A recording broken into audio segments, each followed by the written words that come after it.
রাব্বুল আলামিন এই কোরআন শোনার জন্য যে মনোরম পরিবেশ লাগবে এটা আপনাদের মধ্যে আমি অবশ্যই পাচ্ছি, ওটা উঠি করবেন না বাজান। আমার আল্লাহ পাক বললেন এই কোরআনের মধ্যে আছে শান্তি, এই কোরআন যারা মানবে তাহলে আল্লাহ পাক বললেন তাওরাত ইনজিল জাবুর, এরপরে কোন নবী গো আপনার প্রতি যে কোরআন নাজিল করা হয়েছে, যেই কিতাব নাজিল করা হয়েছে, যদি কোনো ব্যক্তি তার 3.5 হাত বডি থেকে শুরু করে, রাষ্ট্র থেকে শুরু করে, পারিবারিক থেকে শুরু করে সমস্ত জায়গায় যখন নবীজি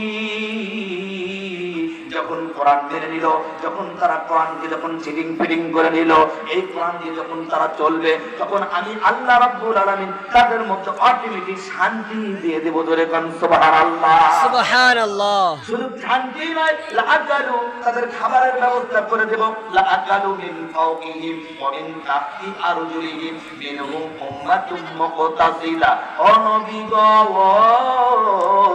আপনি পৃথিবীর মানুষগুলোকে জানিয়ে দেন যারা কোরআন মানলো, যারা কোরআনের পক্ষে থাকলো, যারা কোরআনকে ভালোবাসলো, ওই সমস্ত ব্যক্তিগুলোকে আমি আল্লাহ তাআলা লাআকালু মিন ফাওকিহিম ওয়া মিন তাহতি আরজুলিহিম, আরজুলিহিম শব্দের অর্থ হলো পায়ের নিচে কি আছে বলেন, পায়ের নিচে কি?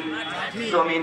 আসমান এবং জমিন থেকে আমি আল্লাহ তাআলা লাআকালু তাদেরকে খাবারের ব্যবস্থা আমি আল্লাহ রাব্বুল আলামিন করে দেব। জোরে কান সুবহানাল্লাহ। এই এবার এত ধান হইতে তারপর আমি দেখি না কোনো মানুষের